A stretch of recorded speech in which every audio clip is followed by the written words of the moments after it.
Theory of conflict. Conflict constitutes the core of the realist approach. देखिए, जो realism है या रियलिस्ट की जो व्यू है, वर्ल्ड व्यू है या नेशनल या इंटरनेशनल जो व्यू है, उनके परिप्रेक्ष्य में इसकी मूलतः जो स्रोत है ये कॉन्फ्लिक्ट ही है, ये झगड़ा ही है, विवाद, वाद विवाद। मतलब सभी देश का मूल नीति है कि वो दूसरे के साथ झगड़ा करेगा। ये मनुष्य की प्रवृत्ति में ही है कि वो झगड़ा करेगा। It is around this perceived basic reality of perpetual conflict among the states in the international system that the entire realist theory is built. और यही जो मतलब कभी ख़त्म ना होने वाला जो कॉन्फ्लिक्ट की थ्योरी है, उसी के इर्द गिर्द जो इंटरनेशनल सिस्टम है ये मंडरा रही है। ये मानना है आपका रियलिस्ट थ्योरीज का, या रियलिस्ट थ्योरी के अनुसार विश्व की जो मूल जो नीति, हर देश का मूल जो नीति है ये क्या है, वो कॉन्फ्लिक्ट है, मतलब युद्ध है। और इसी से सभी पॉलिटिक्स या इंटरनेशनल पॉलिटिक्स इसकी के इर्द गिर्द चलती रहती है, क्योंकि जो मनुष्य प्रवृत्ति जो है उसको मतलब कॉन्फ्लिक्ट की ओर लोग मतलब देशों को ले जाती है। तो कॉन्फ्लिक्ट ही एक ऐसा एक अहम मुद्दा है जिससे कोई भी देश ना कि बच सका है, या कोई भी देश जिससे जो इन्वॉल्व ना हुआ हो। सभी देश मतलब हिस्ट्री के कई कुछ पहलू में कुछ ना कुछ कॉन्फ्लिक्ट में इन्वॉल्व थे, या तो वो कॉन्फ्लिक्ट के शिकार हुए हैं या कॉन्फ्लिक्ट में वो खुद इन्वॉल्व थे। और इसी संदर्भ में रियलिस्ट क्या कहते हैं ह्यूमन नेचर के बारे में? If you recall the main argument of the realist, you would be able to recognize the central importance they attach to human nature, which according to them is essentially conflicting.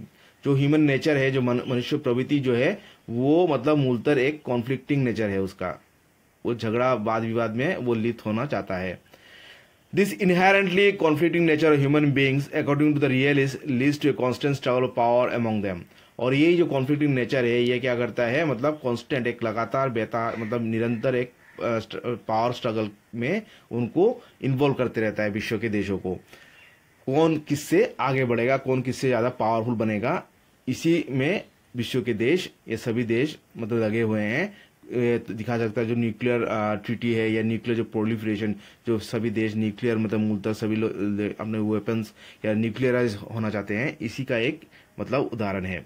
Following from this, the nature of international system is viewed by the realist as anarchic and as one that is based on the principle of self-help.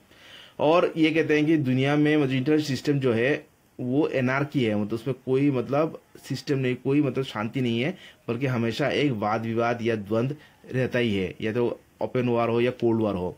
और ये जो international system है ये based on self help, मतलब कोई भी देश किसी को हेल्प करना या हेल्प करने नहीं आएगा। हर देश को अपने आप ही स्वयं मतलब अपने आप को हेल्प करना पड़ेगा, अपने आप को उत्थान करना पड़ेगा, या अपने आप को अगर कोई विपदा है या आपदा है तो अपने आप को ही बचाना पड़ेगा, कोई देश हेल्प नहीं करेगा। In the help system the realist argue it will be naive on the part of a state to rely upon others for securing its own security. और विश्व के कोई अन्य देश जो उसको सिक्योरिटी देगा, उसकी सुरक्षा के लिए आगे आएगा, ऐसा सोचना ही मतलब एक मूर्खता होगा या बचपना होगा विश्व के देशों को, अगर वो सोचते हैं कि उनकी पड़ोसी या उनके जो दोस्त है या दूसरे देश है वो उनको बचाएगा कोई भी आपदा या कोई भी सिक्योरिटी अगर थ्रेट हो। In other words, the structure of the entire system, which is marked by perpetual conflict and perennial condition of uncertainty in the absence of a central authority, has no space of friendship, trust and aura. तो जो internal system है वो कहते हैं कि perpetual, एक निरंतर एक कॉन्फ्लिक्ट का एक माहौल रहता है, और एक कभी ना खत्म होला एक अनसर्टेनिटी, एक अनिश्चितता रहता है विश्व की पॉलिटिकल सिनेरियो में। जो पॉलिटिकल जो सीन है उसमें हमेशा एक परपेचुअल कॉन्फ्लिक्ट, हमेशा कॉन्फ्लिक्ट की एक ये रहता है, भाव रहता है, और एक अनसर्टेनिटी रहता है, अनिश्चितता रहता है हर देशों की मतलब मानस में इन देशों में। और इसका मेन कारण है कि कोई एक सेंट्रल अथॉरिटी नहीं है जो कि विश्व के देशों में पीस या फ्रेंडशिप या शांति एनफोर्स करे। ना तो रूल नहीं, ना सिर्फ रूल बनाना से नहीं होगा, उसको एनफोर्सिंग कोई अथॉरिटी नहीं है। जैसे कि अगर स्कूल या कॉलेज को चलाने के लिए एक प्रिंसिपल का ज़रूरत होता है, देश को चलाने के लिए एक लीडर का जरूरत होता है, उसी तरह विश्व की देशों को संचालित करने के लिए, पीस एनफोर्स करने के लिए एक सेंट्रल अथॉरिटी, एक अथॉरिटी चाहिए, जो कि उसके बगैर ये पीस या फ्रेंडशिप ये एनफोर्स करना बिल्कुल ही मुश्किल है। Has no space for friendship, trust and honour. और इसी के संदर्भ में दोस्ती, ट्रस्ट, विश्वास या सम्मान, कोई देश दूसरे के सम्मान को मतलब सम्मान को ये करेगा, इंटरनेशनल पीस ट्रीटी को या उसको सम्मान करेगा, ऐसा कोई नहीं है, ऐसा कोई बात नहीं है। फ्रेंडशिप ऐसा कोई बात नहीं है, ट्रस्ट ऐसा कुछ नहीं है, क्योंकि ये मूलतः विश्व के देशों को या लोगों का मूल प्रवृत्ति ये सब नहीं है। मूल प्रवृत्ति है conflicting nature.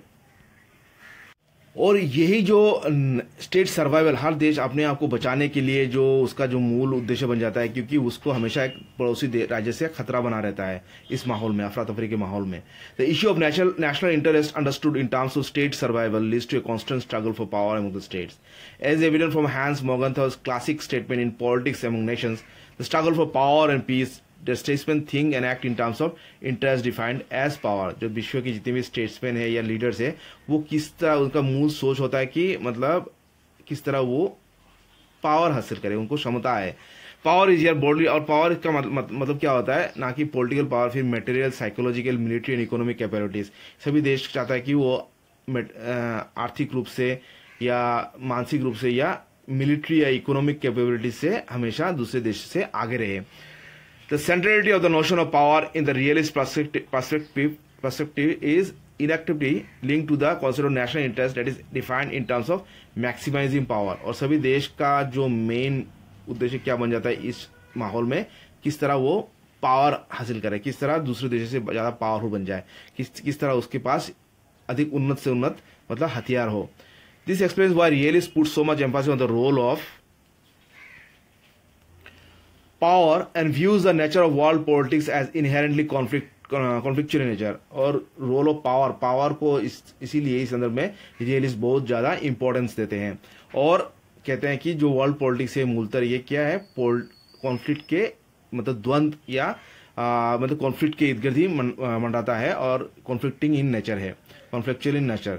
The realist argue, और ये तर्क करते हैं कि that since power exist only in relative sense and at all countries can not maximise their power और satisfy their national interest at the same time, a constant struggle for power and more power among the states characterises the nature of the world politics.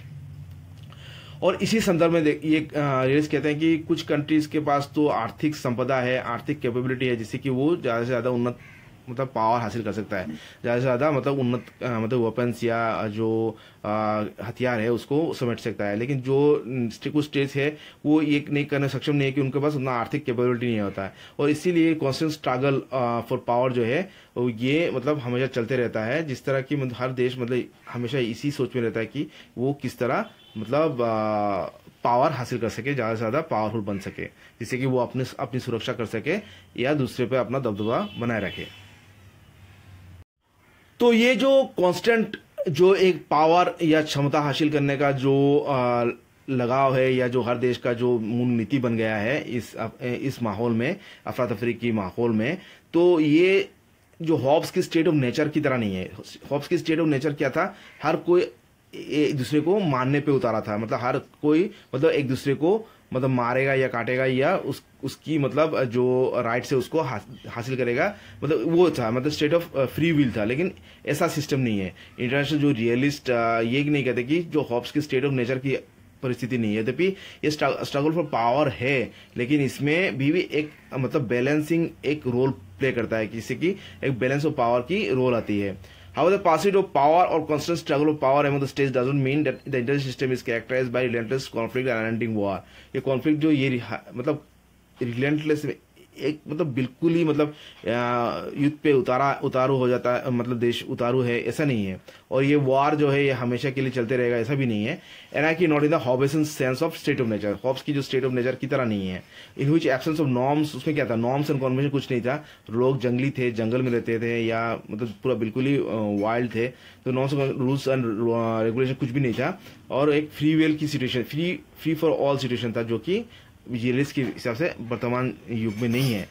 But anarchy in A limited sense, जो anarchy कहते हैं, जो अफरा तफरी या जो एक विशृंखल जो परिस्थिति जो है वो एक लिमिटेड सेंस है of the term. There is absence of any, क्यों वो किस लिए है, वो कहते हैं कि absence of any recognisable supreme authority, एक सुप्रीम अथॉरिटी जैसे कि यूएन है या एक ऑर्गेनाइजेशन जो है जो विश्व के देशों को कंट्रोल करे, उसकी एब्सेंस के लिए ये हो रहा है। International system over and above the state, जो स्टेट को संचालित कर सके, स्टेट के ऊपर एक पावर होना चाहिए, जैसे लीग ऑफ नेशंस था या यूएन है वर्तमान में। In fact the realist argue that some semblance of order is maintained within the state system for creation of balance of power. और रियलिस्ट ये कहते हैं कि कुछ तो एक ये मिलता है, मतलब अनुमान सेमलेस ऑर्डर मिलता है या ऑर्डर मेंटेन करते हैं विश्व के स्टेट्स, जिससे कि एक balance of power, so system of balance of power की वजह से क्या होता है, एक देश दूसरे देश में इजीली अटैक नहीं करता है। क्योंकि देखिए, अगर दो देशों में न्यूक्लियर पावर होगा तो ये क्या होगा, डेटरेंस होगा, मतलब न्यूक्लियर वो तो इस्तेमाल नहीं करेगा, लेकिन उसको उसकी भय से दूसरा देश भी उसको आक्रमण नहीं करेगा, क्योंकि वो सोचेगा कि अगर मैं आक्रमण करता हूँ, न्यूक्लियर देता हूँ उसको, तो मुझे भी सेम परिस्थिति झेलना पड़ेगा। तो इस तरह बैलेंस ऑफ पावर मेंटेन होता है, क्योंकि दो देश अगर इक्वली पावरफुल होंगे तो कोई भी एक दूसरे को आक्रमण नहीं करेगा। तो इस बैलेंस ऑफ पावर की वजह से कुछ सेमलेंस, कुछ तो एक हद तक एक मतलब ऑर्डर, मतलब एक ये मतलब पीस की या एक जनरल ऑर्डर मेंटेन रहता है विश्व के देशों में या विश्व की इंटरनेशनल पॉलिटिक्स सिनेरियो में। This brings us to another important theory of the realist approach is balance of power. तो नेक्स्ट हम लोग डिस्कस करेंगे ये बैलेंस ऑफ पावर एक्चुअली होता क्या है। तो थैंक यू।